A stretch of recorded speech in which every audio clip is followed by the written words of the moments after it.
C'est ici, dans les plaines aujourd'hui désertiques de Mésopotamie, que les premières villes sont apparues 3500 ans avant notre ère. Lorsqu'au XIXe siècle, on découvre les vestiges de leur gigantesque palais, c'est un choc. Là, se trouvent les origines de l'écriture et les traces d'une révolution urbaine qui a permis l'émergence des premières cités. Mais on ignore encore presque tout de ces villes bien trop vastes pour être fouillées, lorsque dans la seconde moitié du XXe siècle, la région se ferme aux archéologues. Car le cœur de la Mésopotamie antique, ce berceau de nos civilisations, c'est aujourd'hui l'Irak. Ravagé depuis plus de 30 ans par une succession de conflits, qui a culminé avec l'occupation du nord du pays par les fanatiques de l'État islamique. La violence de l'agression qu'il a subie a soudain rappelé la portée universelle de ce patrimoine et déclenché un mouvement de solidarité d'une ampleur inédite. Des dizaines d'équipes venues du monde entier réinvestissent depuis 2019 tous les grands sites du pays pour tenter de sauver ce qui peut l'être encore. Ces chercheurs s'appuient aujourd'hui sur les outils d'une archéologie du XXIe siècle qui n'ont jamais été utilisés sur ces sites. Et ce qu'ils découvrent est au-delà de toutes les espérances. Des mystères de la création des premières cités sumériennes à la démesure des capitales assyriennes, les témoignages de cette page essentielle de notre histoire sont toujours enfouis dans le sol de l'Irak.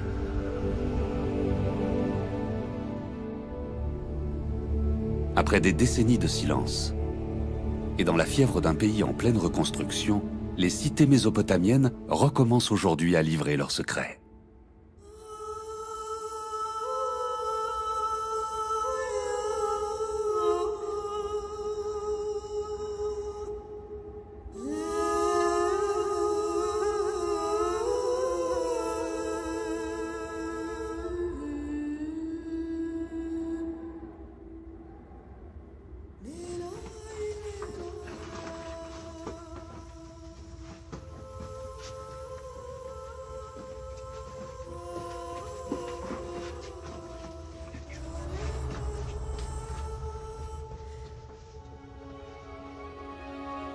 Au milieu du XIXe siècle, au cœur de l'Empire ottoman, les archéologues européens découvrent les premières traces des civilisations mésopotamiennes.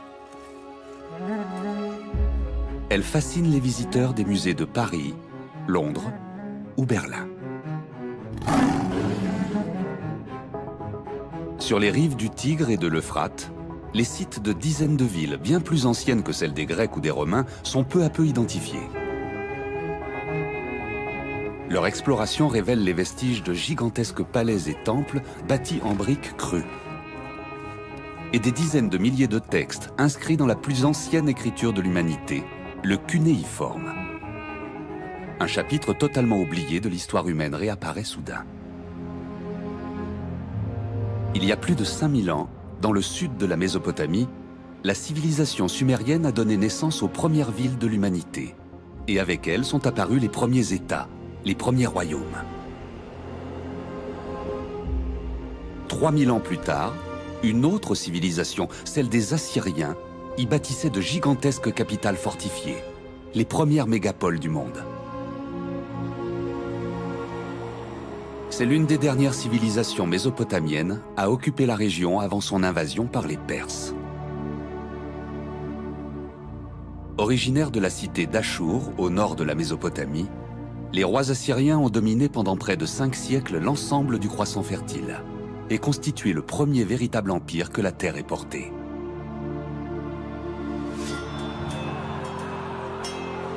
Ces rois guerriers aux ressources illimitées étaient aussi de grands bâtisseurs.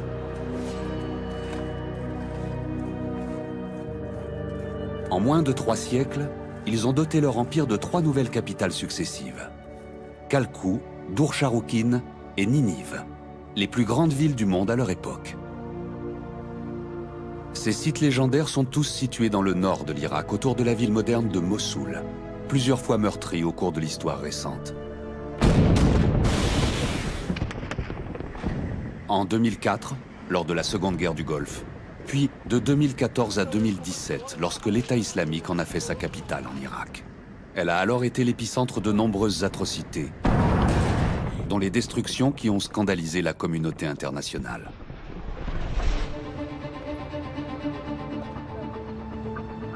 C'est ici qu'a été mis en scène le saccage des joyaux assyriens du musée de la ville.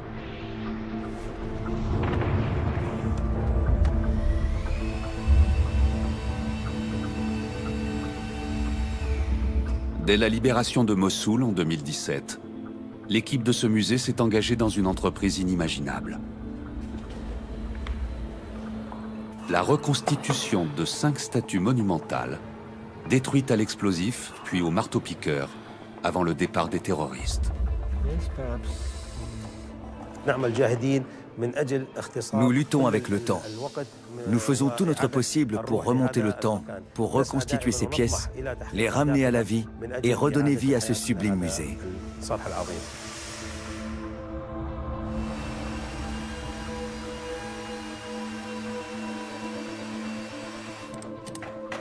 Touché par la résilience des Irakiens, le musée du Louvre s'est engagé à accompagner cet incroyable projet.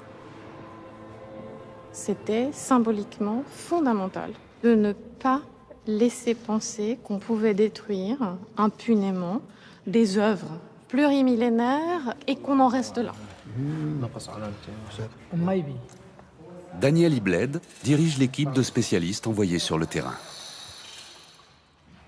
On a été missionné par le musée du Louvre pour monter une équipe de restaurateurs habitués à travailler sur ce genre de problèmes, donc des pulls en grande dimension. L'idée étant de venir à Mossoul très régulièrement pour arriver à former et puis surtout accompagner l'équipe du musée.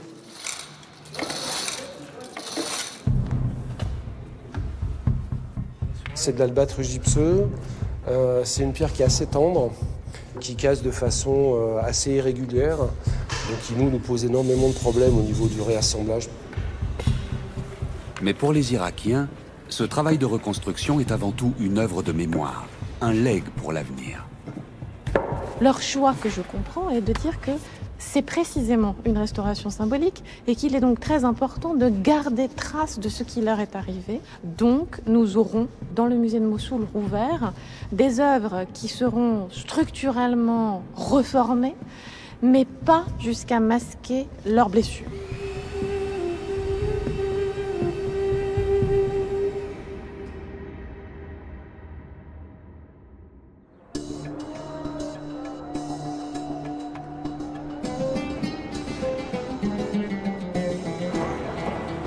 Comme son musée, la ville de Mossoul est en pleine reconstruction.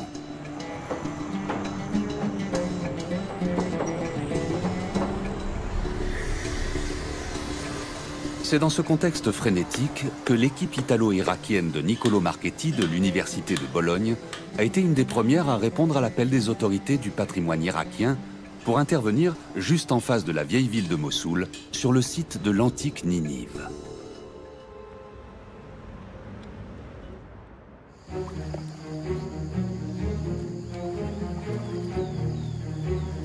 Dernière capitale de l'Empire assyrien, Ninive est une cité légendaire qui a fait rêver des générations d'archéologues.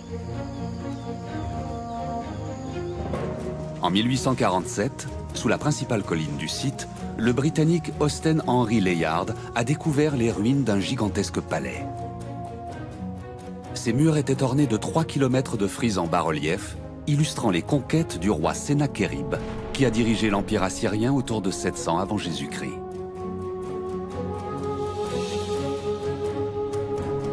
Puis un peu plus loin, les vestiges du palais de son petit-fils, Assurbanipal, l'un des derniers grands souverains assyriens. Il contenait sa célèbre bibliothèque avec près de 30 000 textes cunéiformes qui ont constitué une des plus importantes bases des connaissances sur la Mésopotamie.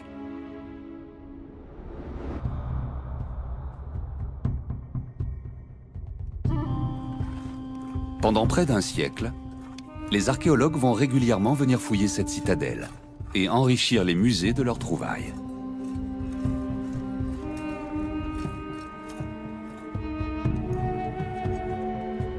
De cette énorme colline, il ne reste aujourd'hui que quelques vestiges dévastés par les décennies d'abandon, les pillages et les destructions récentes.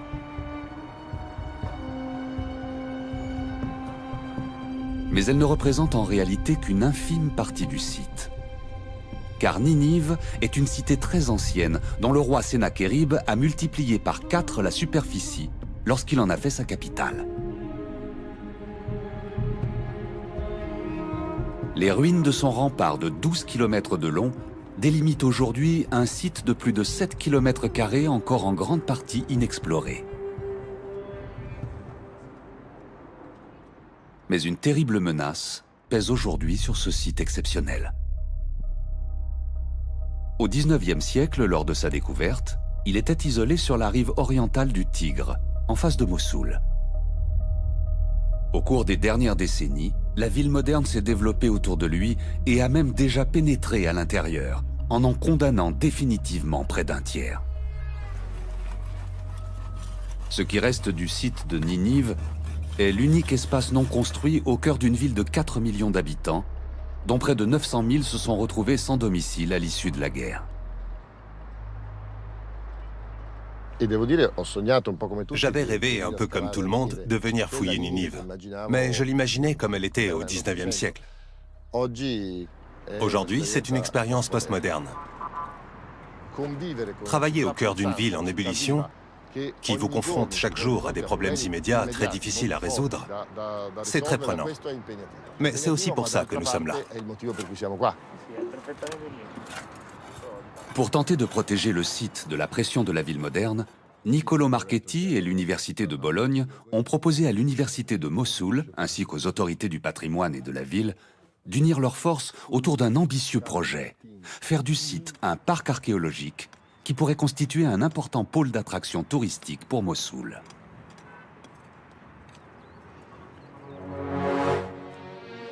Plusieurs portes monumentales de la ville antique, reconstruites par les Irakiens dans les années 60, faisaient la fierté des habitants avant d'être rasées par Daesh en 2014.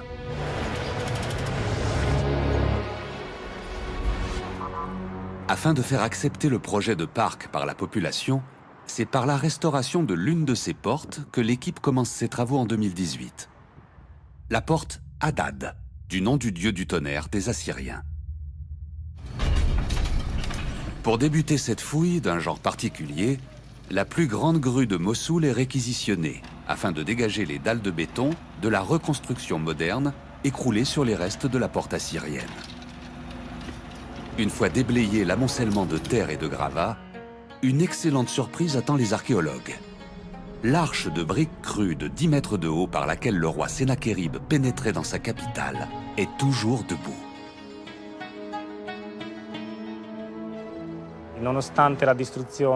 Malgré les destructions et les tentatives pour la faire disparaître, la porte est restée intacte. Ce qui fait d'elle un monument unique au monde. L'équipe réussit ensuite à rouvrir l'accès au site par cette porte, sans endommager l'arche assyrienne originelle.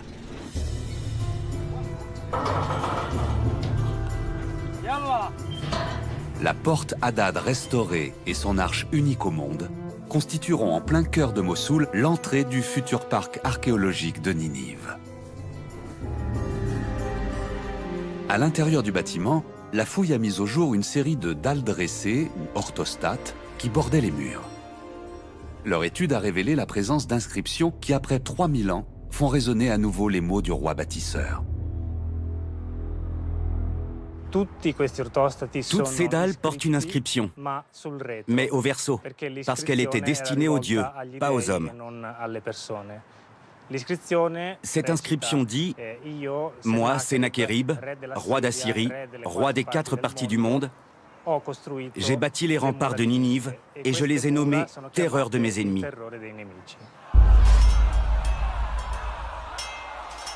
En 612 avant Jésus-Christ, c'est la chute de ces remparts et la destruction de la ville par les armées de Babylone qui ont marqué la fin de la civilisation assyrienne.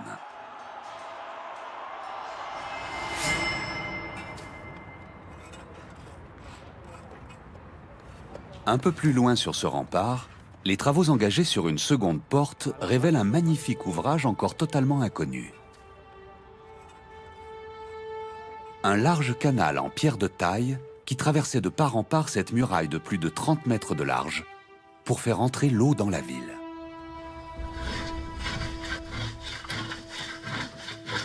Construit en angle par rapport à l'axe du rempart, ce canal mesure 42 mètres de long. Les ingénieurs de Sennacherib avaient des techniques de construction remarquables. Les blocs sont parfaitement ajustés. Il n'y a aucun espace entre les pierres. Pour alimenter en eau son énorme capitale, Sennacherib avait fait construire 5 siècles avant les Romains un immense réseau de canaux comprenant plusieurs aqueducs monumentaux. Ce sera bien sûr dans l'avenir une grande attraction touristique. C'est un ouvrage monumental et du plus grand intérêt. Ces découvertes, effectuées dans l'urgence du début des travaux, nourrissent tous les espoirs pour la suite. Car pour les chercheurs, le véritable enjeu, c'est ce que peut révéler la ville gigantesque qui s'étendait à l'intérieur de cette muraille. Ça représente 700 hectares. C'est une superficie inimaginable. C'est pourquoi nous avons ouvert des chantiers dans différents secteurs. Pour essayer d'avoir rapidement un premier aperçu de l'organisation de cette ville, l'équipe a décidé de tirer parti de 11 énormes tranchées ouvertes au bulldozer par Daesh à différents endroits du site pour y stocker carburant et céréales.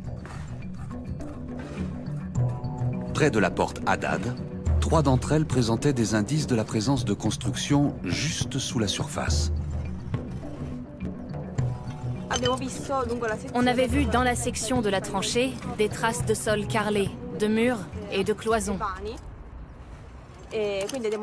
Alors on a décidé de fouiller cette zone où il y avait clairement une construction très complexe.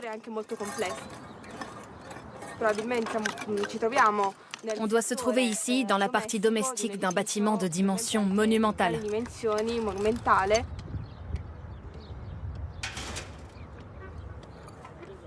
De l'autre côté de la tranchée, la fouille a rencontré un autre bâtiment de taille imposante.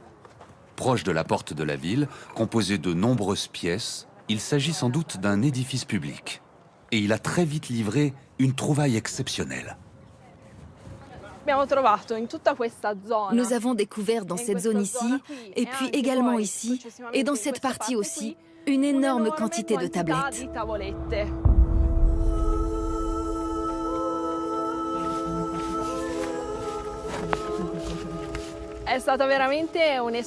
Ça a été une expérience vraiment unique, un moment euphorique, parce qu'on peut passer toute une vie d'archéologue sans jamais découvrir une archive.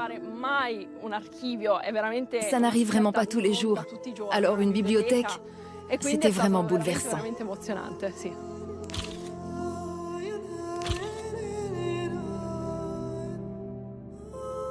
Cet ensemble, d'une centaine de tablettes, est le premier mis au jour à Ninive depuis les fouilles du XIXe siècle.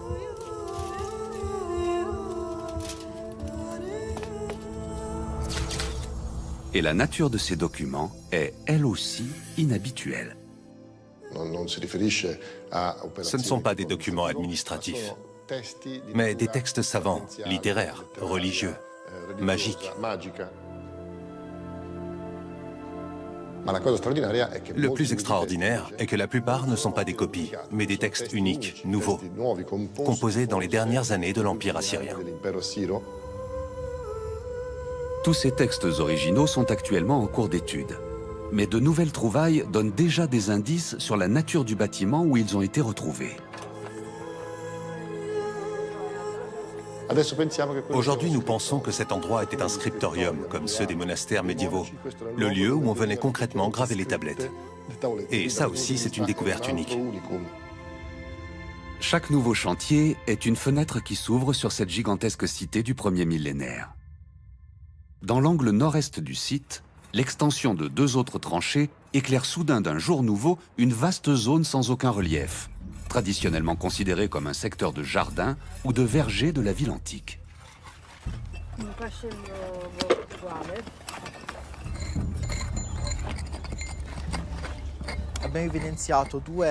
Nous avons mis au jour 2 bâtiments séparés par cette petite rue, ou plutôt ruelle.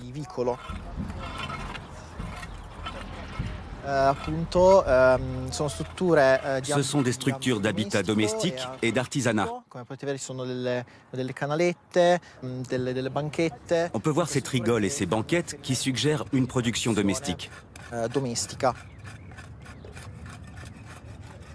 Malgré les pollutions métalliques du site qui gênent leur interprétation, de premiers relevés géomagnétiques viennent confirmer que l'ensemble de la zone était en fait occupé par un dense quartier d'habitation populaire de la cité antique. On peut voir de nombreux bâtiments, et aussi les rues qui entourent ces édifices.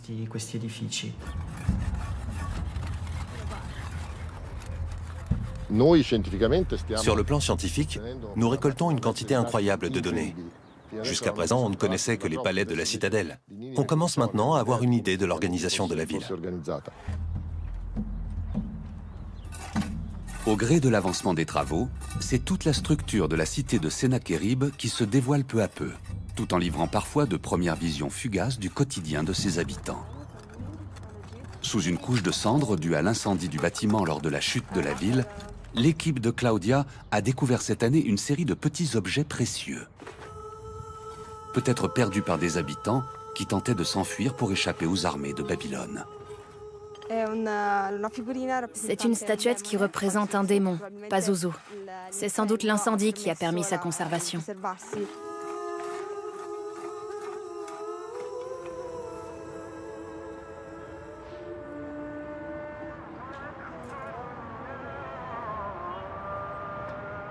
En octobre 2022, une autre équipe d'archéologues engagée depuis 2 ans dans la restauration d'une 3e porte de la ville antique détruite par Daesh, la porte Mashki, a vu ses efforts récompensés par une trouvaille qui a ébloui la communauté internationale.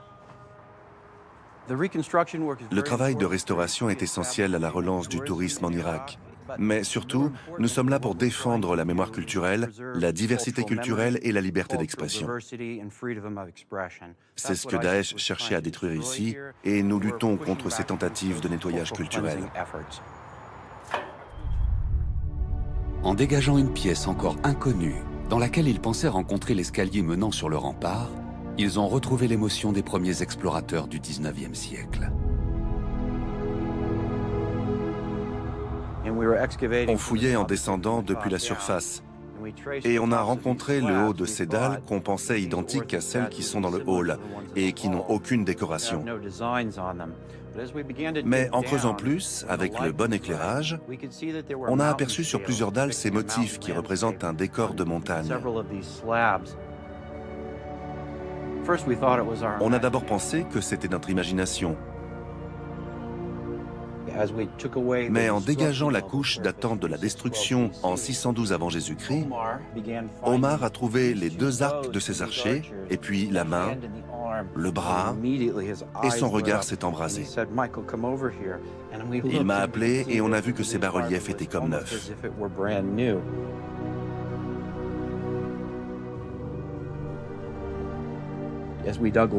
Plus nous descendions, plus chaque nouveau coup de truelle nous révélait ces reliefs incroyablement bien conservés, certainement réalisés pour le palais de Sennacherib.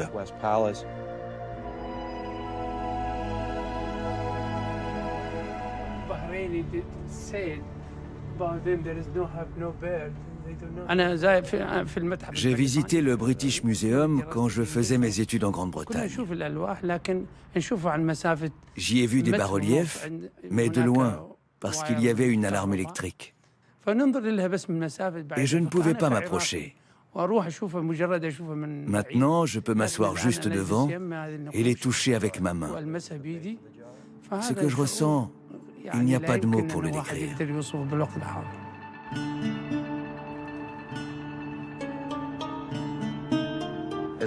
En tant qu'archéologue, je n'aurais jamais imaginé découvrir un jour des bas-reliefs assyriens, en particulier ceux de Sennacherib. C'est vraiment un rêve qui se réalise. Comme un phénix renaissant de ses cendres, c'est toute l'archéologie assyrienne qui ressuscite aujourd'hui.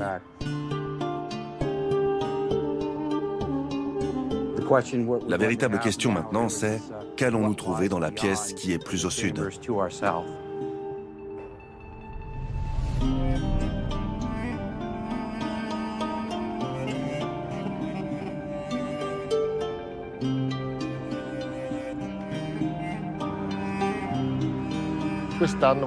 Cette année, nous voulons ouvrir un premier secteur du site au public. C'est essentiel, parce que sinon, on ne réussira pas à faire comprendre à quel point ce projet devrait profiter à toute la communauté. Malgré les destructions qu'elle a subies, et même si une part importante du site est aujourd'hui perdue, Ninive porte la promesse de fabuleuses découvertes pour les décennies à venir. Elle a tout à nous apprendre des ultimes moments de la civilisation assyrienne et du degré de sophistication atteint par l'urbanisme mésopotamien à l'époque où Rome venait tout juste d'être fondée. Mais Ninive n'est pas le seul site à avoir conservé la mémoire des incroyables capitales bâties par les Assyriens au premier millénaire.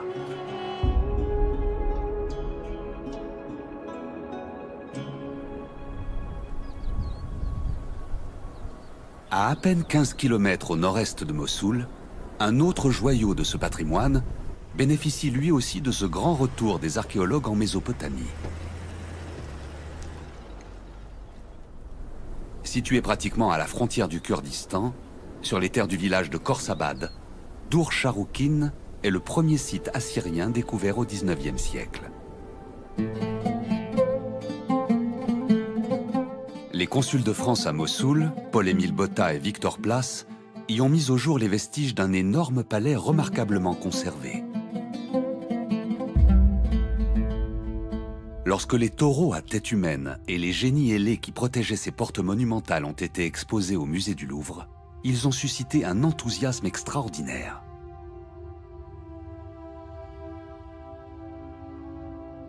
Un monde encore totalement inconnu du public comme des chercheurs se révélait soudain.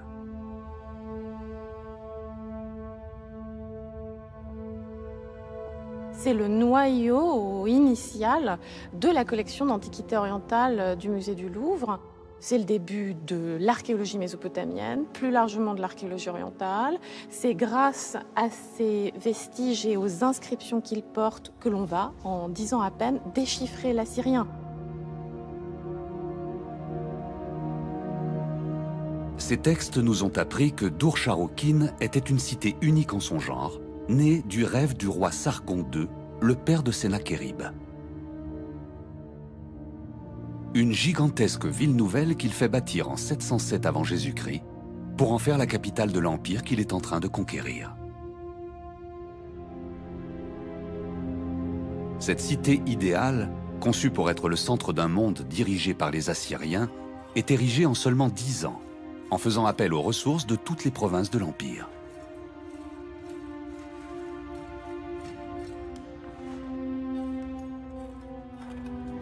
Mais en dehors de ces textes, Dur Sharoukine demeure essentiellement une énigme. Abandonné par les Français en 1855, le site n'est réinvesti que 70 ans plus tard par les chercheurs de l'Oriental Institute de Chicago. Ils reprennent la fouille de certains secteurs du gigantesque palais de Sargon et emmènent aux États-Unis quelques statues et bas-reliefs spectaculaires. Ils ouvrent la terrasse inférieure de la citadelle où ils mettent au jour un temple et 2 nouveaux palais plus petits. Mais la ville elle-même reste inexplorée. Et à partir de 1935, les tensions permanentes dans la région en interdisent définitivement l'accès aux archéologues.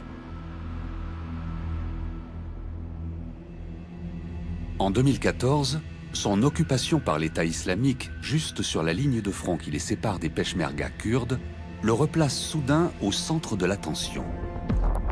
On craint qu'il n'ait subi les mêmes destructions que les autres grands sites assyriens de Kalkou et Ninive.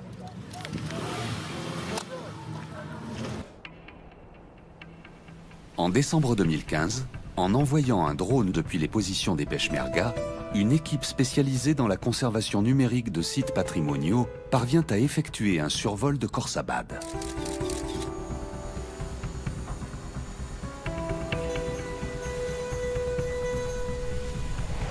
À partir des milliers d'images prises par ce drone, il calcule, grâce à un programme de photogrammétrie, une véritable copie numérique du site en 3 dimensions qui permet de l'examiner en détail, à distance. Heureusement, on a vu qu'il ne se passait pas grand-chose. Il y avait eu très peu de destruction, pas vraiment de traces de pillage. Bon, donc on a été tous rassurés. 7 ans se sont écoulés depuis.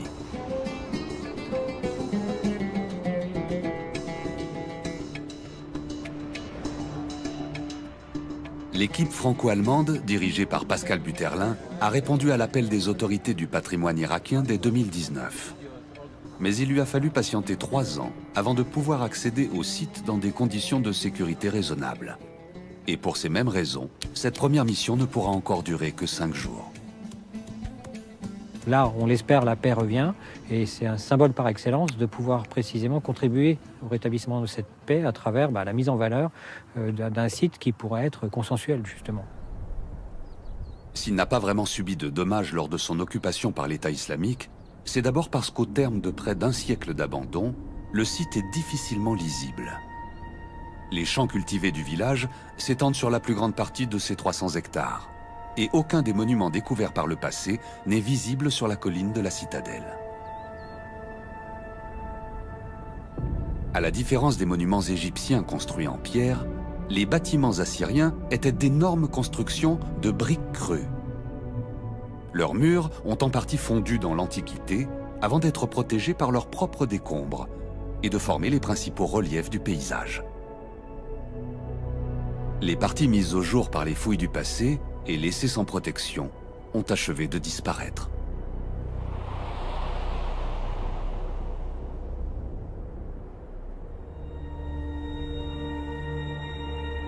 Comprendre aujourd'hui où sont situés ces vestiges est d'autant plus difficile que le site a plusieurs fois été occupé par les militaires, et leurs aménagements en ont complètement bouleversé la topographie. Ce qu'on a sous les yeux ici, ce sont en fait d'abord et avant tout des levées de terre et les restes de bâtiments qui ont été érigés par les autorités irakiennes, puis par Daesh, puis enfin par les Peshmerga quand ils ont occupé le site pour le libérer justement de l'emprise de Daesh. Mais depuis Paris, durant les 3 années où elle n'a pas pu accéder au site, l'équipe a pu l'étudier dans ses moindres détails grâce à sa copie numérique.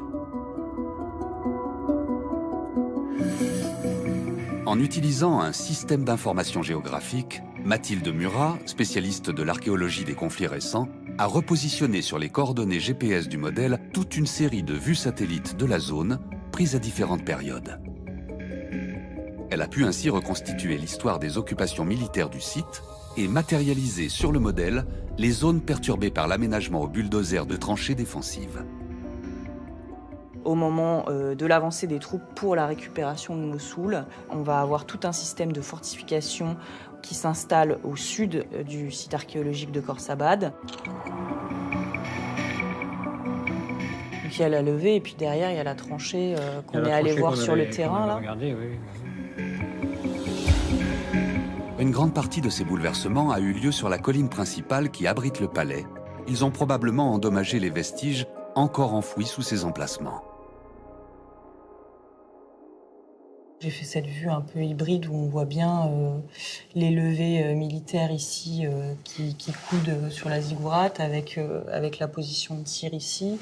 C'est une vue qui est bien pour discuter en fait des secteurs où on va pouvoir aller fouiller et ceux sur lesquels il faut peut-être éviter d'aller, quoi.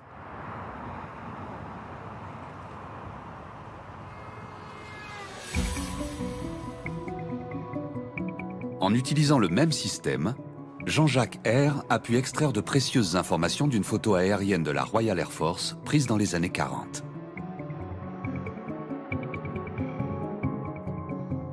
On aperçoit tout de suite les traces encore visibles des fouilles de l'Oriental Institute de Chicago, des Américains. Ils ont suivi les murs et on a des lignes qui sont assez claires, qui correspondent aux plans qu'eux ont publiés. Grâce à ce repère, il a pu repositionner sur les reliefs actuels les plans du palais établis par les fouilleurs américains. Puis, par recoupement, les croquis plus approximatifs des fouilles françaises du XIXe siècle. Sur le terrain, ils ont permis de constater que les zones fouillées par les Américains autour de la salle du trône étaient restées ouvertes et que les murs dégagés avaient complètement fondu. Le niveau du sol actuel est à moins d'1 mètre au-dessus de celui du sol du palais antique. Mais cet édifice unique avait des proportions hors normes. Le Grand Palais Royal fait 50 000 mètres carrés environ. On atteint là les limites de ce qu'ont été les grands palais impériaux dans le monde mésopotamien. Or, la hauteur des reliefs sur les secteurs explorés par les Français au XIXe siècle laisse entendre que les tunnels qu'ils avaient creusés pour fouiller ces salles se sont effondrés autour des murs et les ont protégés de l'érosion. On a des murs qui font 5 mètres de haut ici. Concrètement, nous marchons sur le sommet des murs et sur l'effondrement de ces tunnels qui ont été progressivement remplis de terre.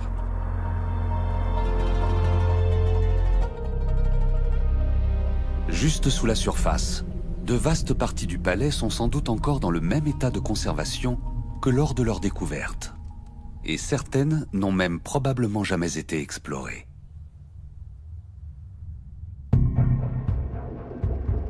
Or, ce dédale de pièces était en grande partie consacré à une mise en scène spectaculaire de la puissance du roi Sargon.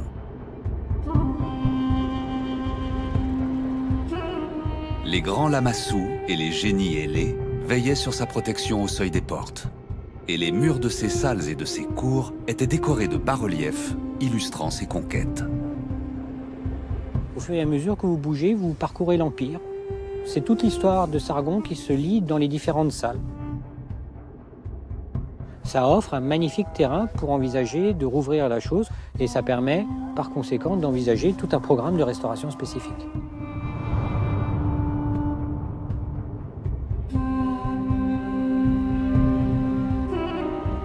Mais ici, comme à Ninive, la grande inconnue, c'est la ville elle-même. Le tracé du rempart délimite une superficie de 300 hectares qui n'a jamais été fouillée par le passé et est aujourd'hui occupée par des champs cultivés. C'est l'occasion d'étudier non seulement les restes d'un des palais les mieux conservés de l'histoire de la Mésopotamie ancienne, mais aussi d'explorer toute une ville basse qui est cultivée, mais dans laquelle on peut en revanche utiliser des techniques non invasives de recherche qui permettent d'avoir les éléments de la trame urbaine. Et si on arrivait effectivement à avoir le plan complet d'une cité impériale assyrienne, ce serait une première. Selon les textes, 2 ans seulement après l'inauguration de sa ville, le roi Sargon II meurt lors d'une expédition militaire et son héritier Sennachérib déplace alors sa capitale à Ninive. Nul ne sait si Dur-Sharrukin a été complètement achevée et occupée, ni si elle a vraiment été abandonnée à ce moment-là.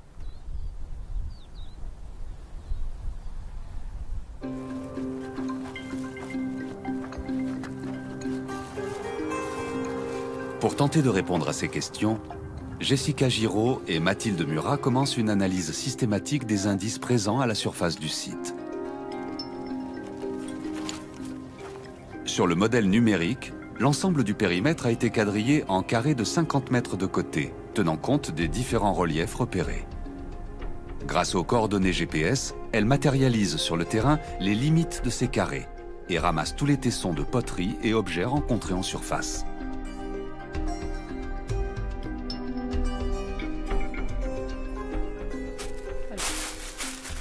Ce ramassage va nous permettre de dater chaque carré et chaque zone topographique qu'on a mis en évidence et de spécifier des fonctions de site. Sur certaines buttes, on va trouver certains types de matériel et selon le type de matériel qu'on va trouver, on va pouvoir savoir si c'est du domestique, si c'est du palatial, si c'est de l'administratif, etc., etc. C'est assez exceptionnel d'avoir enfin la chance de pouvoir le faire sur des sites comme ceux-là, qui ont été fouillés pendant des siècles, mais pas avec ces méthodes systématiques. Comme c'est compté puis daté, tout va rentrer dans le système d'information géographique pour pouvoir effectuer des cartes de densité, mais aussi des cartes de période des sites. Et dès le premier jour, cette approche apporte une révélation. l'occupation du site est bien plus riche et complexe que ce que laissaient entendre les textes. On pensait avoir tout un site purement néo-assyrien, mais en fait on commence à avoir des tessons qui sont plus anciens et certainement plus récents aussi.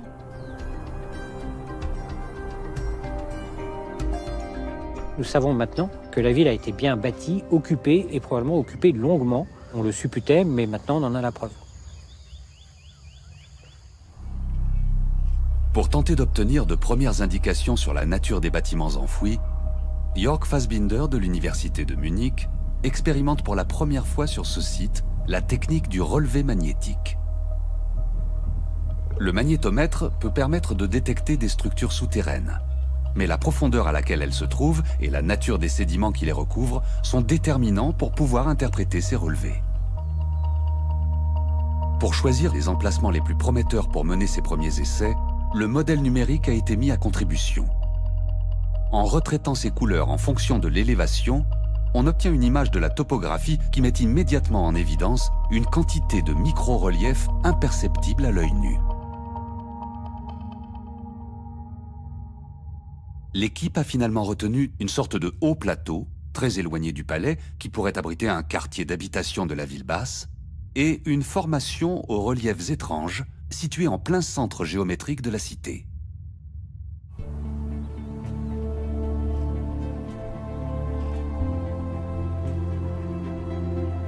Au troisième jour de la mission, les résultats du relevé de la première zone sont d'une lisibilité parfaite. Ils indiquent la présence évidente d'une construction. Une excellente nouvelle pour la suite. On a donc déjà la certitude que sous les champs, probablement à quelques centimètres à peine de la surface, nous avons toute la ville.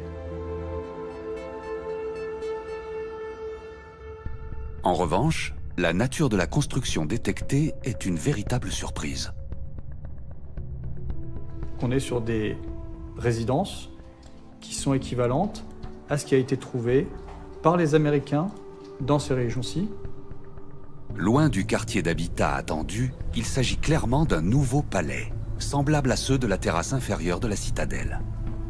C'est une résidence de magnat, de grands dignitaires. On est presque certain, vu en plus les résultats du ramassage de céramique, qu'on a affaire à une résidence néo-assyrienne, tout l'indique. Les résultats du second relevé, effectués en plein centre de la cité, sont eux aussi très clairs. Et ils abondent dans la même direction.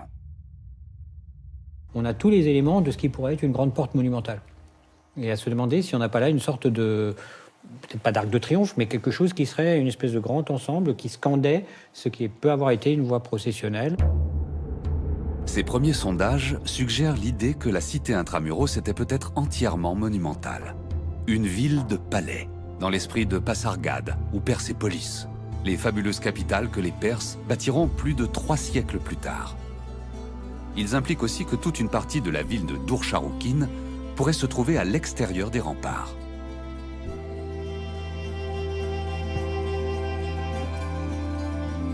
Le palais impérial de Khorsabad et la ville de Khorsabad sont bien dans l'esprit de ces énormes fondations qui seront par la suite une marque de fabrique de l'Empire perse, des héritiers d'Alexandre ou même des grands empires arabo-islamiques. C'est le laboratoire, tout simplement, d'un autre monde qui est en train de se mettre en place.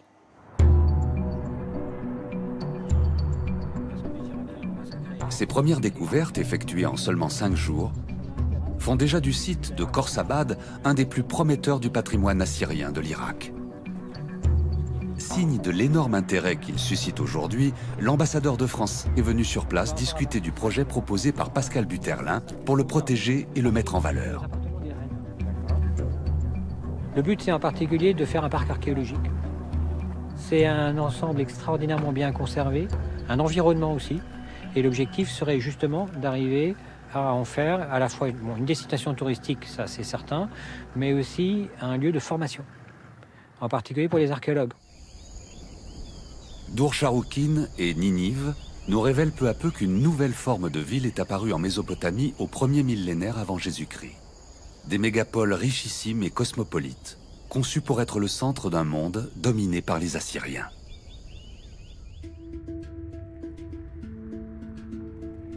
Ces capitales assyriennes sont les héritières revendiquées d'une longue et complexe histoire dont la terre d'Irak a aussi conservé les traces. Le sud du pays abrite les vestiges de cités bien plus anciennes, dont la découverte a constitué un second choc.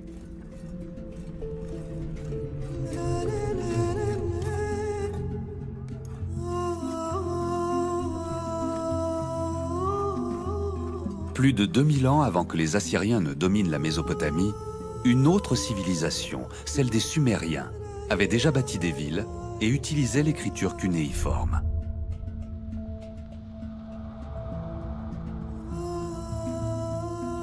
Un texte raconte comment il y a un être mi-homme, mi-poisson qui sort de la mer et qui apprend aux hommes tous les éléments de la civilisation. Et parmi ces éléments, il y a le fait de savoir construire des villes.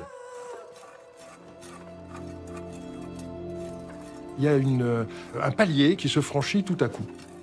Il y a quelque chose à un moment donné qui bascule et qui fait que les villes, c'est autre chose que des villages qui ont grandi et qui se sont développés. Au IIIe millénaire avant Jésus-Christ, une vingtaine de grandes cités indépendantes existaient déjà en basse Mésopotamie et s'affrontaient régulièrement pour imposer leur domination.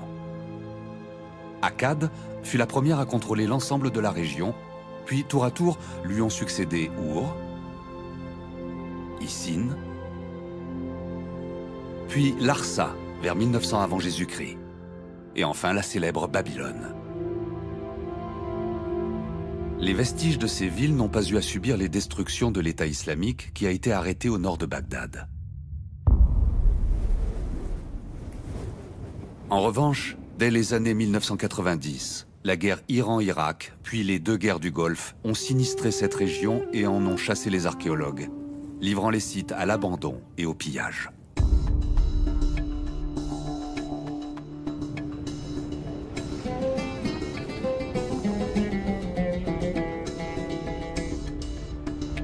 Larsa est une des plus anciennes cités mentionnées dans les textes sumériens.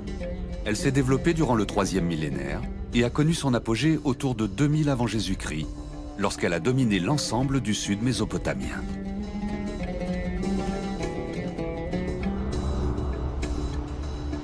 Le site a été identifié dès le XIXe siècle par des tablettes trouvées à sa surface. Isolé en plein désert, il a déjà subi des décennies de pillage lorsque le Français André Parrot y débute les premières fouilles en 1933.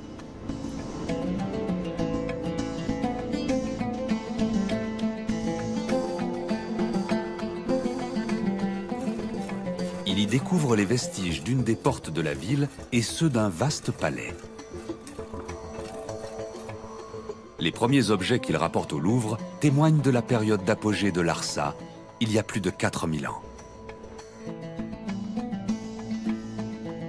Mais l'Irak promulgue alors une loi qui interdit l'exportation des trouvailles archéologiques et les travaux sont interrompus. Lorsqu'ils reprennent, 30 ans plus tard, ils mettent au jour un énorme édifice de plus de 300 mètres de long qui dominait la ville. Un grand temple dédié au dieu du soleil et de la justice, Shamash. En Mésopotamie, les temples ne sont pas avant tout des lieux de prière, ce sont les lieux où la divinité réside. Elle a sa chambre où elle dort, et puis il y a une salle de réception où elle mange. Il y a ce côté très concret du culte qui est une des caractéristiques de la religion mésopotamienne. L'ampleur du monument témoigne du rôle central joué par les temples dans la création des premières villes sumériennes. Chacune se concevait avant tout comme le lieu de résidence d'une divinité. Chaque ville a une divinité principale. Quand on regarde les plans des villes, le sanctuaire de la divinité principale, il est toujours au centre. Plus les villes ont grossi, plus les sanctuaires sont devenus importants et les phénomènes se sont renforcés mutuellement.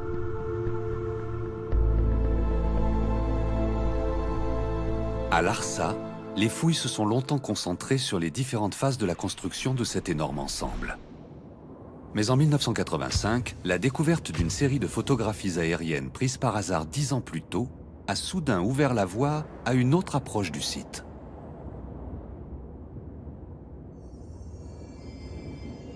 Elle révélait sous la surface les traces de dizaines de constructions.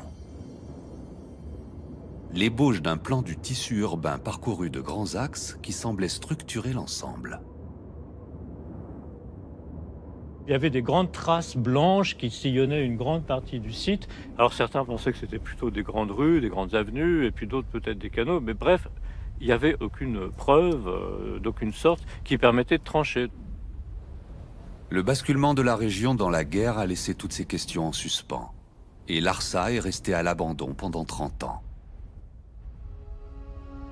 Dès 2019, Régis Vallet a repris les travaux sur ce site qu'il avait quitté jeune archéologue en 1990. Une des premières préoccupations lors de ce retour a été d'évaluer les dommages subis pendant cette période. Comme à Khorsabad, Mathilde Murat a mené cette étude à partir de l'imagerie drone et satellite. Chacun de ces petits éléments où on voit une zone claire au centre et un halo de sédiments plus foncés autour, va être un trou de pillage. Ce travail lui a permis de produire des cartes de densité des pillages par période. Donc ici en 2010 et ici superposé en 2019. Donc on voit que le pillage a continué dans la zone qui avait déjà été identifiée comme très riche et propice à du pillage. Sur 2010, on a identifié 1841 trous. Donc on a quand même 400 dépressions supplémentaires entre 2010 et 2019, période à laquelle on aurait espéré qu'il y ait déjà plus beaucoup de pillage. Alors ça peut paraître beaucoup, mais le site fait 200 hectares. Et même là, cette année, au moment où nous parlons, nous avons découvert que le site était encore plus grand que cela, puisqu'il s'étend davantage vers le nord. Avec près de 2 km de diamètre, le site de Larsa est gigantesque. Et ses limites restent incertaines. En partie parce qu'il est soumis à un phénomène qui complique son étude et explique son aspect presque lunaire. Un des gros problèmes ici à Larsa, c'est l'ensablement, qui est très très important. On peut observer sous nos pieds une couche assez épaisse de sable dans laquelle on s'enfonce partout. Et puis on a également des dunes qu'on aperçoit comme ça dans le paysage, qui courent dans la direction des vents dominants et qui rencontrent Larsa, qui agit comme un piège et qui retient le sable. Toutes les constructions mises au jour par les fouilles redisparaissent très rapidement sous ce sable. On est sur le front pratiquement du désert, du grand désert d'Arabie qui est derrière moi, et qui nous apporte constamment du sable. C'est-à-dire que l'on sait que lorsque l'on reviendra l'année suivante, les chantiers de fouilles seront complètement ensablés.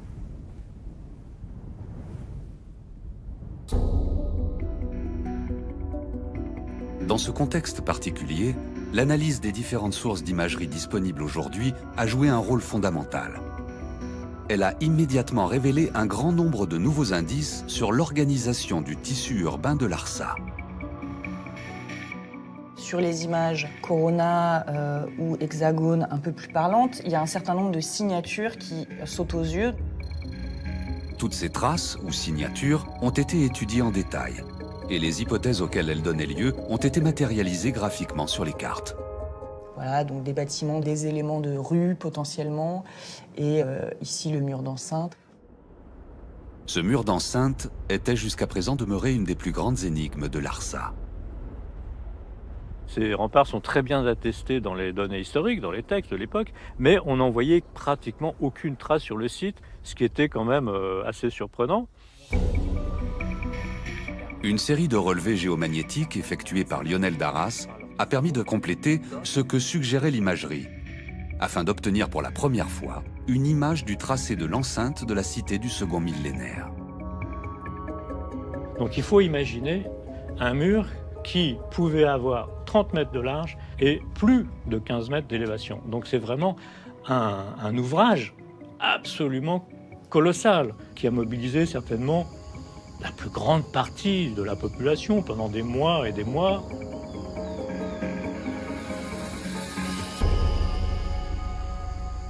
Les villes, ce sont d'abord des lieux qui sont enfermés derrière des murailles. Et ces murailles, elles ont des tas de fonctions différentes, mais d'abord une fonction défensive. Dans l'imaginaire de l'époque, c'était haut comme des montagnes. Les gens avaient ce sentiment qu'au milieu d'un monde extrêmement plat, la ville se voit de loin. On avait une construction qui était faite pour ça.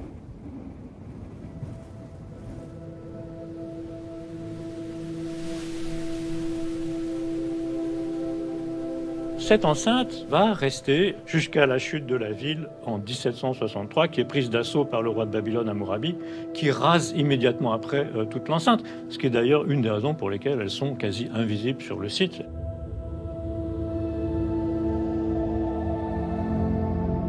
Pendant ce temps, selon la même méthode qu'à Khorsabad, une étude systématique de l'énorme quantité de tessons présents à la surface du site a été conduite par Mathilde Murat et Jessica Giraud.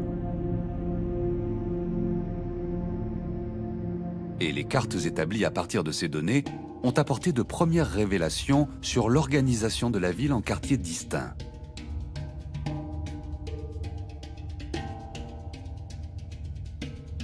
Au centre, le quartier monumental, en partie fouillé avec le palais et le temple de Shamash. À l'est, les poteries et objets trahissent un secteur résidentiel de standing assez élevé. C'est ce qu'on pourrait appeler la vieille ville de Larsa. Au nord en particulier, il y avait de très belles résidences. Au nord-ouest, des traces de canaux d'irrigation et des restes d'outils agricoles suggèrent que tout ce secteur de la ville était cultivé. Ce secteur occupe 10% de la surface de la ville. Donc ça, c'était une découverte qui nous a nous-mêmes surpris, parce qu'on ne pensait pas qu'une partie aussi importante de la ville puisse être entièrement mobilisée pour la production agricole. Au sud, enfin, des traces de fours, des coquillages et des pierres précieuses révèlent la présence de tout un quartier artisanal. Le secteur industriel et toute la production industrielle avait tendance à être globalement centrée ici au sud de la ville. À l'aube du second millénaire, le développement de ces villes sumériennes avait donc déjà entraîné leur organisation en quartiers aux fonctions clairement spécialisées. La première campagne de fouilles a immédiatement confirmé ces interprétations, en mettant au jour deux nouveaux bâtiments remarquables dans le secteur monumental de la cité. Nous avons découvert en novembre 2021 le temple de l'épouse de la divinité principale de la ville. Un temple de 7400 mètres carrés qui est, à notre grande surprise, conservé sur 4,50 m de haut dans certaines de ses pièces.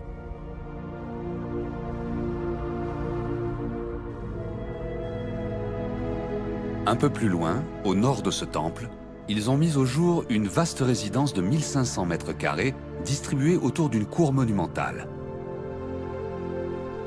Elle a livré une information cruciale sur un événement encore inconnu de l'histoire de la ville.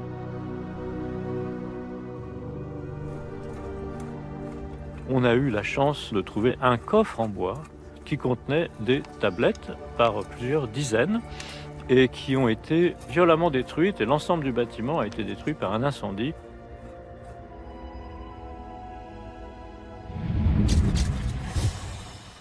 L'état dans lequel on a retrouvé les tablettes montre qu'il y a des gens qui sont entrés dans cette salle d'archives et qui ont pris les tablettes et qui systématiquement les ont jetées par terre et elles ont explosé en un grand nombre de petits fragments. Mais le côté positif, c'est qu'il est resté malgré tout des fragments suffisamment importants pour nous permettre de comprendre ce qu'il y avait là. Ces tablettes étaient les archives de la maisonnée du grand vizir de Larsa au moment de l'apogée de la ville. La date à laquelle elles s'interrompent et les traces de destruction du bâtiment révèlent qu'un événement violent a mis un terme à cette période de l'histoire de Larsa. Les résultats de l'archéologie, là, vraiment, ont rencontré les recherches de nos collègues historiens en nous apprenant au passage qu'une révolution s'était produite à Larsa en 1895 avant Jésus-Christ. Mais une question fondamentale restait posée par ce site, jusqu'à ce qu'une série de découvertes vienne totalement modifier la vision de Larsa.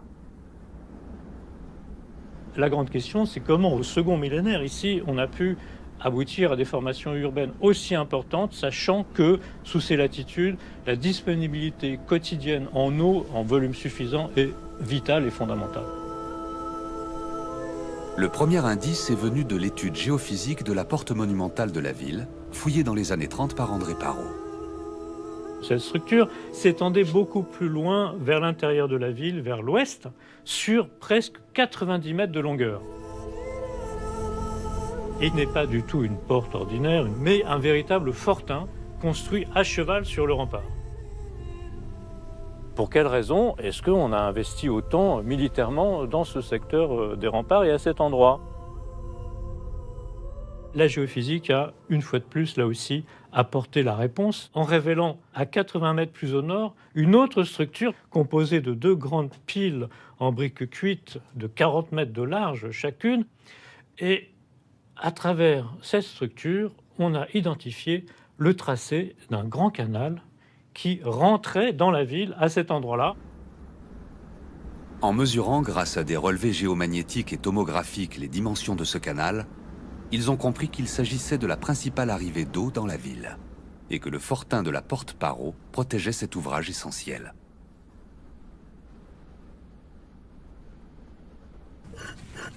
Suite à cette découverte, Lucie C., spécialiste des systèmes hydrauliques anciens, a rejoint l'équipe pour approfondir l'étude des traces de canaux repérées à l'intérieur de la ville grâce à l'imagerie. Donc ça continue sur une profondeur qu'on ne connaît pas encore. Donc voilà, ici on a une histoire fonctionnelle d'un canal avec des phases successives d'écoulement. Voilà. Et cette sédimentation-là, elle est typique en fait d'un usage pour l'irrigation, parce qu'on contrôle l'eau avant qu'elle arrive dans les parcelles. Alors on voit bien la différence de texture en fait. On a ici tout le long du canal un remplissage sableux, et si on avance le long de ce canal, on va voir de gauche, de droite, les structures des bâtiments, l'alignement des murs, etc.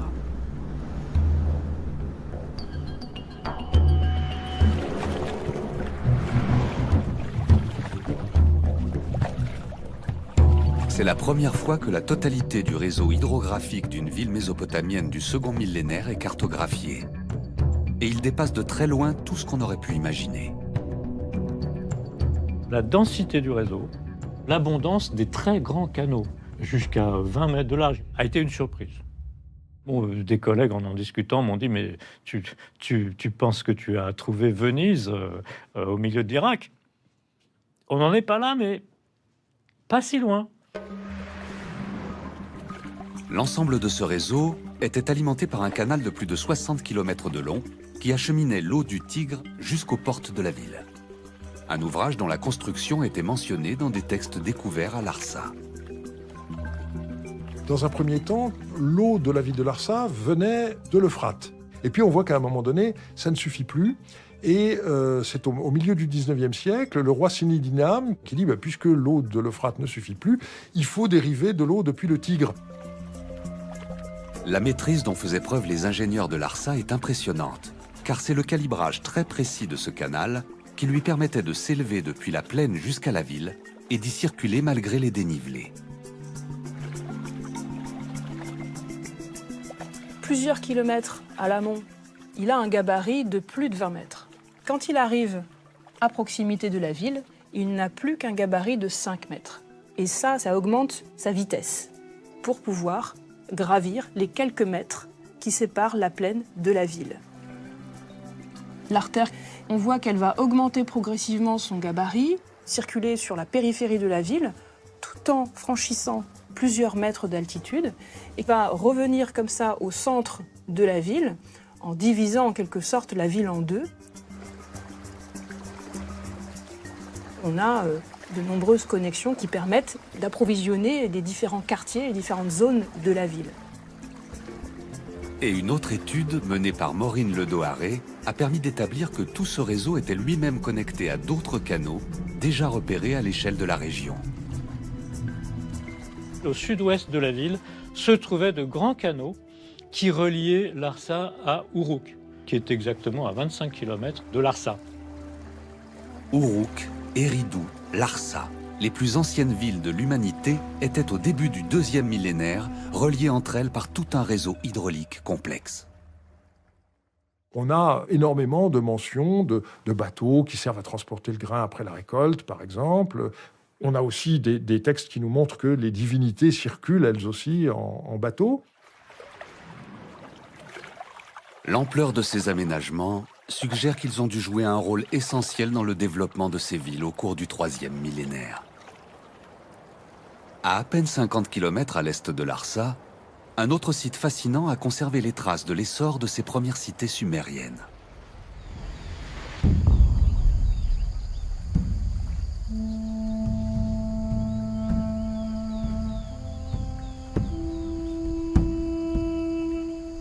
Ici se trouvait la cité de Lagash, une ville qui a connu son apogée 500 ans avant Larsa, au 3e millénaire avant notre ère.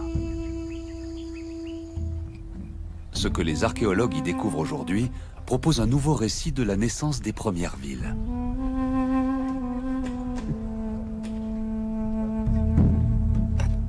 Les fouilles ont pu reprendre ici aussi en 2019, grâce à une équipe irako-américaine dirigée par Holly Pittman de l'Université de Pennsylvanie.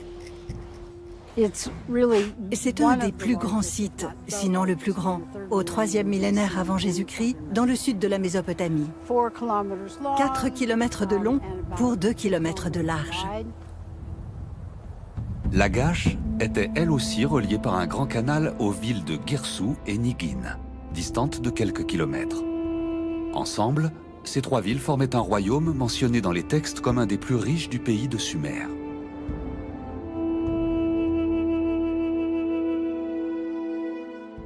C'est à Guirsou, qui succéda à Lagash comme centre administratif et religieux du royaume, qu'on a découvert les documents qui ont permis de reconstituer son histoire.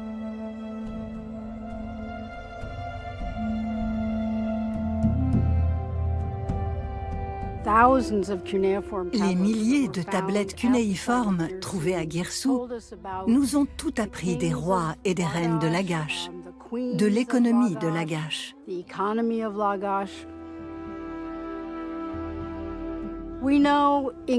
On ne sait presque rien de cette gigantesque cité en dehors de ces textes.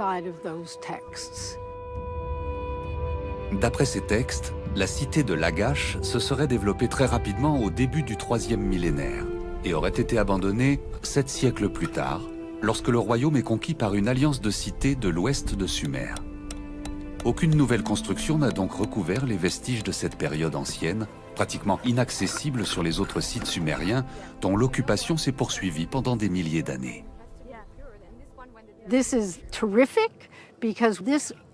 C'est formidable, parce que cette période, qui est celle de l'apparition des villes et des premiers États, est ici accessible. Et on peut sur ce site l'étudier en profondeur et dans tous ses aspects. C'est l'ancien professeur Dolly Pittman, l'archéologue Donald Hansen, qui a dirigé les premières véritables fouilles entre 1968 et 1990. En découvrant ce site, elle a immédiatement été sensible à son atmosphère très particulière. Toute l'histoire du Proche-Orient prend racine en basse Mésopotamie. Et quand je suis venue ici, en 1990, je suis tombée amoureuse de ce site.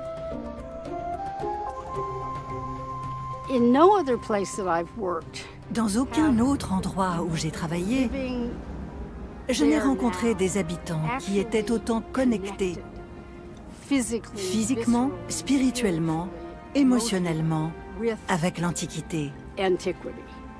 Nous sommes sur la terre des Sumériens, et ces gens ont un lien direct avec eux. Le respect pour le site est total. Aucun pillage n'a eu lieu ici, parce que ce site est vraiment précieux pour tout le monde. Après la disparition de Hansen en 2007, Holly Pittman a travaillé avec ses étudiants pendant près de 10 ans à la publication des résultats de ses fouilles, attendant qu'il soit de nouveau possible d'accéder au site.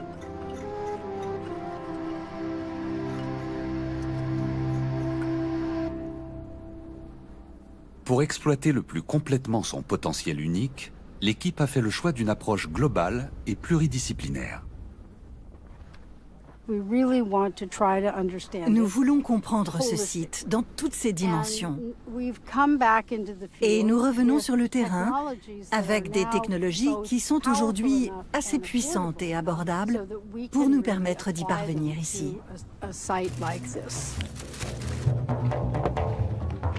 Ici, l'utilisation des outils de l'archéologie du XXIe siècle est systématisée.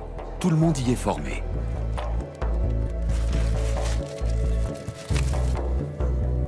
Les prospections de surface se font avec tablettes géoréférencées. Le GPS règne en maître absolu. Tous les 50 mètres, un échantillonnage des éléments présents en surface a été effectué afin de produire une première carte de l'occupation du site.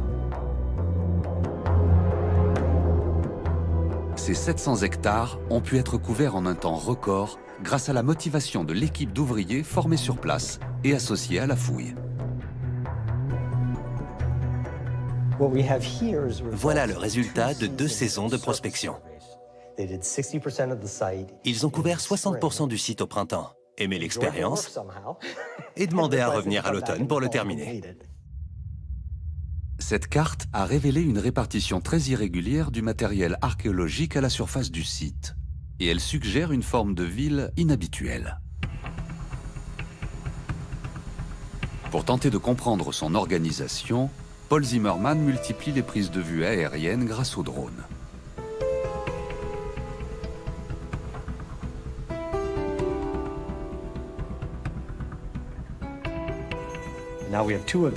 On a maintenant 2 petits drones qui bourdonnent en permanence sur le site et un gros modèle que j'utilise pour des vols longue distance. C'est génial parce qu'on peut traiter les images très rapidement.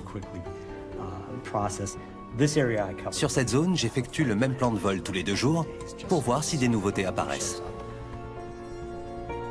Selon les conditions de lumière ou d'humidité dans lesquelles elles sont recueillies, ces images aériennes mettent en valeur différentes nuances dans la topographie qui peuvent révéler la présence de structures sous la surface. On distingue des rues ici, et ici, là, et là, et encore ici. Et là, la trace de bâtiments entre ces rues. Cette zone est intéressante, car elle a un plan très régulier. Presque comme les blocs d'une ville moderne. C'est inhabituel et inattendu. Chaque apparition d'éléments nouveaux peut ainsi être évaluée et questionnée en temps réel. Et là aussi, on dirait un mur. Il est moins net, mais il se passe quelque chose ici. Et c'est rempli de ces traces blanches. Je ne sais pas ce que c'est. Des relevés magnétométriques systématiques viennent apporter un autre éclairage qui se combine aux vues aériennes et aux prospections.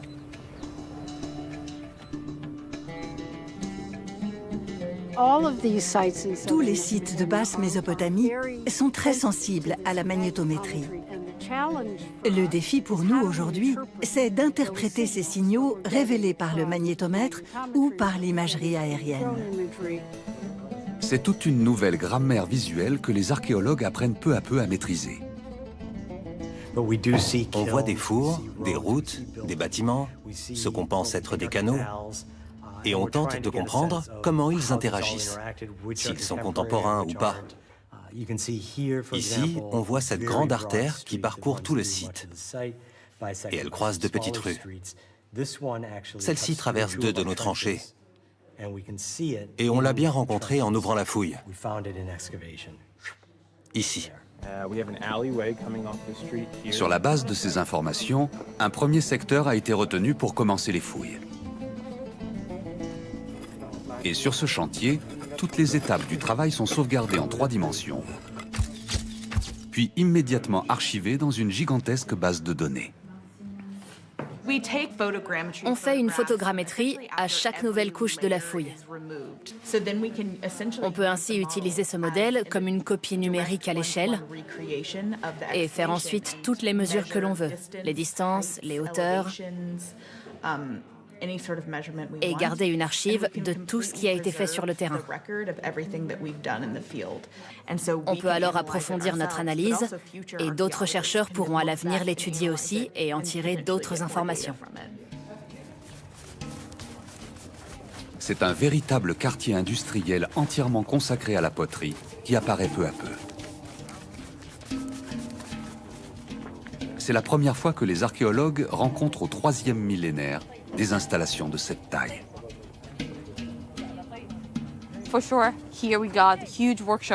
On a ici une énorme activité artisanale. On a toutes les étapes de la production de poterie, avec de nombreux fours et d'autres installations liées à cette production. Dans la tranchée creusée au printemps dernier, on voit bien une succession de fours les uns à côté des autres. Ce qui est unique ici, c'est que nous savons que ces deux-là ont fonctionné en même temps. Les différentes formes de fours sont liées au type de poterie qu'on y cuisait. Dans cela, on a surtout de la vaisselle, des bols, des coupes, des gobelets. Et d'autres formes que l'on a ailleurs servaient pour des récipients plus grands, destinés au stockage. Mais du fait de l'érosion, dans 2 des chantiers, l'équipe a rencontré une couche plus profonde, donc plus ancienne. Et ils ont eu la surprise de découvrir que dans la première moitié du 3e millénaire, ce secteur de Lagash n'était pas encore industriel, mais était occupé par un quartier d'habitation au cœur duquel se trouvait un établissement rare. On a des jarres, des coupes et des gobelets contenant de la nourriture et des boissons qui étaient rangés sur des étagères le long du mur. On a une espèce de banc ou de comptoir peut-être. Et ça, c'est un dispositif pour maintenir au frais une boisson ou des aliments. C'est une sorte de taverne dont les textes nous parlaient, mais dont nous avons maintenant la preuve archéologique. Lagash aurait donc subi d'importantes transformations vers 2500 avant Jésus-Christ, au moment où les 3 cités se sont raccordées par un canal pour constituer le royaume dirigé alors depuis Guirsou. Le déplacement du centre de pouvoir de Lagash à Guirsou, plus au nord, semble avoir eu pour effet de transformer la fonction de la ville. De résidentielle et symbolique avec ses centres religieux, elle semble être devenue industrielle. Cette série de découvertes convoque une nouvelle vision de Lagash et du rôle qu'elle jouait dans le royaume. Lagash ressemble à la ville de Trenton, une cité industrielle proche de New York. Quand on prend le train de New York à Philadelphie ou Washington, on passe sous un pont où est écrit « Trenton le fabrique, le monde l'utilise ». Et je pense que Lagash était ce genre de ville.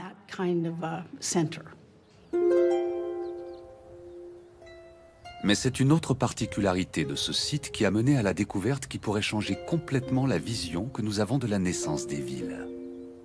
Lagash est bordé d'anciennes zones marécageuses, en partie asséchées aujourd'hui, mais qui subissent encore de spectaculaires transformations dès qu'elles reçoivent des pluies en quantité suffisante.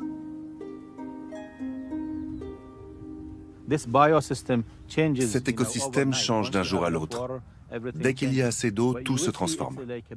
On ne voit qu'un grand lac d'un bleu très pur. Des grenouilles, des tortues, plein de poissons, des oiseaux qui arrivent de partout. Vous pouvez être au même endroit, mais les sons, les odeurs sont très différents, très vivants.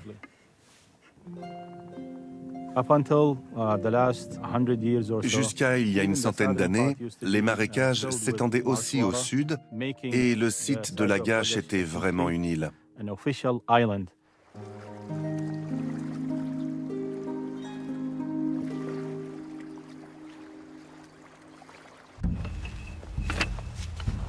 Explorant l'hypothèse que ce passé récent pourrait refléter les conditions qui régnaient ici dans l'Antiquité, Reed Goodman a dès la première saison commencé une série de carottages géologiques qu'il poursuit aujourd'hui encore.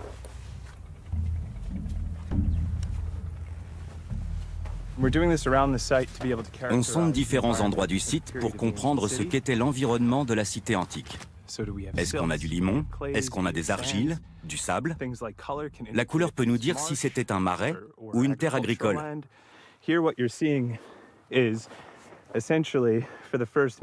Dans le premier mètre, on a un sol sablonneux, terreux, remué. Puis, 1 mètre plus bas, on trouve une transition nette avec du limon, signe d'une couche plus ancienne.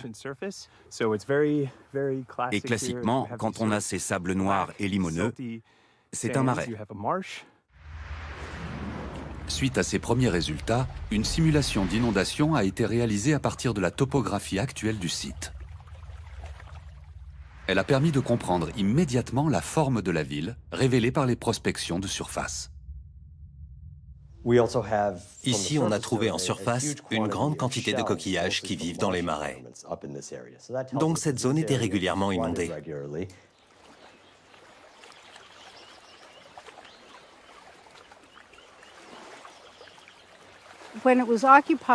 Lors de son occupation au début du 3e millénaire, cet environnement était marécageux et de nombreuses parties du site étaient occupées par des marais saisonniers ou permanents.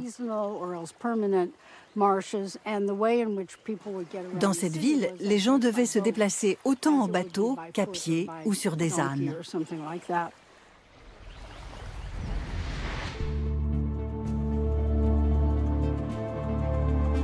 En 2021, avec l'aide d'une entreprise de forage irakienne, Reed Goodman a pu effectuer une série de carottages profonds sur le site pour tenter de comprendre les évolutions de cet environnement sur le long terme et à l'échelle régionale.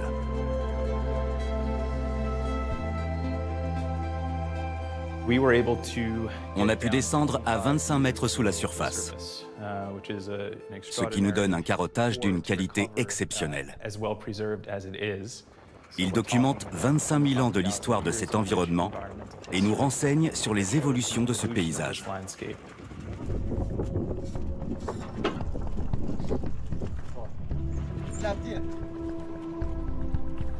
La première surprise a concerné la période qui a précédé la naissance de la ville.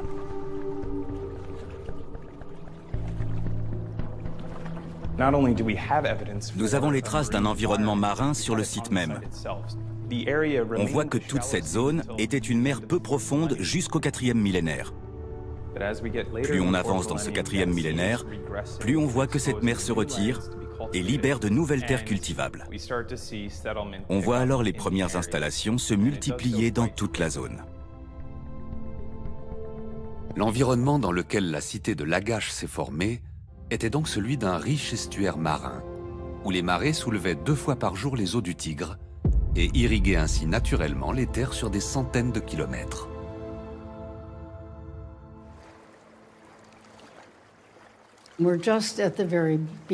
Nous commençons tout juste à le comprendre, mais il devient clair pour les chercheurs et le milieu universitaire que ce qui a joué un rôle central dans le développement des premières villes, c'est leur situation au sein de cet environnement humide.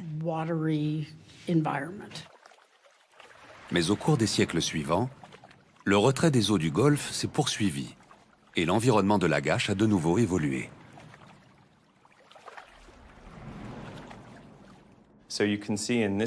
Dans cette carotte, on voit un changement net entre ces boues grises et ces boues brunes. Les unes trahissent un estuaire marin, les autres une plaine inondable. L'environnement de Lagash n'est donc plus un delta. Il est désormais dominé par le cours du fleuve.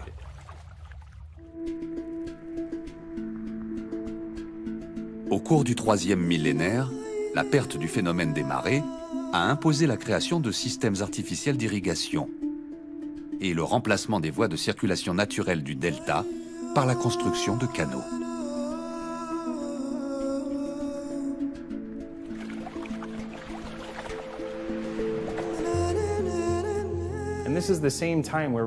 C'est le moment où les textes parlent de la construction de canaux par les rois de Lagash, de l'importance de l'irrigation pour maintenir la permanence et la grandeur du royaume, de la cité et de ses dieux et déesses. Et d'autres études montrent aujourd'hui que le même phénomène a sans doute accompagné, un millénaire plus tôt, la naissance des toutes premières cités dans l'ouest du pays de Sumer. Ces découvertes suggèrent que l'agriculture irriguée, qui a joué un rôle central dans l'essor de ces villes, ne serait pas, comme on le pensait, à l'origine du phénomène urbain. Son développement, comme celui des réseaux de canaux, serait plutôt le fruit d'une remarquable adaptation des premières cités nées de la richesse d'un milieu de marais et soudain confrontées à des changements environnementaux extrêmes.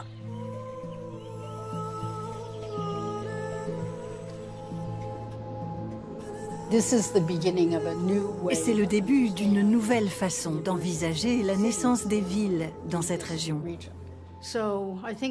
Et je pense que dans 10 ou 15 ans, ce sera cette histoire qu'on racontera.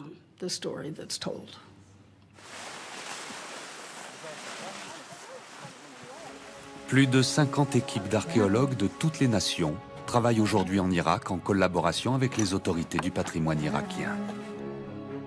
Du nord au sud du pays, elles répertorient, restaurent et explorent dans l'urgence les traces fragiles et spectaculaires de 3000 ans d'histoire, dans l'espoir d'aider à en protéger les fleurons pour les générations futures.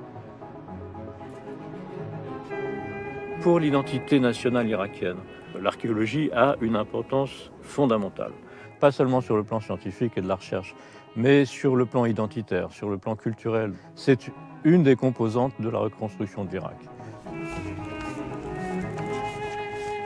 Comme un livre abandonné puis repris, c'est toute une page oubliée de l'histoire humaine qui recommence à livrer ses secrets. Il y a des sites qui ont beaucoup souffert, mais ces dégâts n'empêchent pas qu'il y a encore énormément de choses à découvrir. De nouvelles fenêtres s'ouvrent aujourd'hui sur les étapes du chemin qui a conduit les civilisations mésopotamiennes de la naissance des premières villes sumériennes à l'avènement des gigantesques capitales assyriennes du premier millénaire. Les merveilles qui réapparaissent et les visions qui prennent corps dans les bases de données des chercheurs révèlent l'incroyable richesse de tout un patrimoine qui reste à découvrir. Mais soulignent aussi sa vulnérabilité. C'est précieux pour tout le monde, pas seulement pour les gens d'ici, mais pour tout l'Irak et pour le monde entier. Pour que cette renaissance ne reste pas un simple mirage et que les splendeurs des cités mésopotamiennes retrouvent leur place au cœur de l'Irak, tous savent qu'il faudra d'abord qu'autour d'elles, et peut-être en partie grâce à elles, le pays et ses habitants retrouvent enfin une paix durable.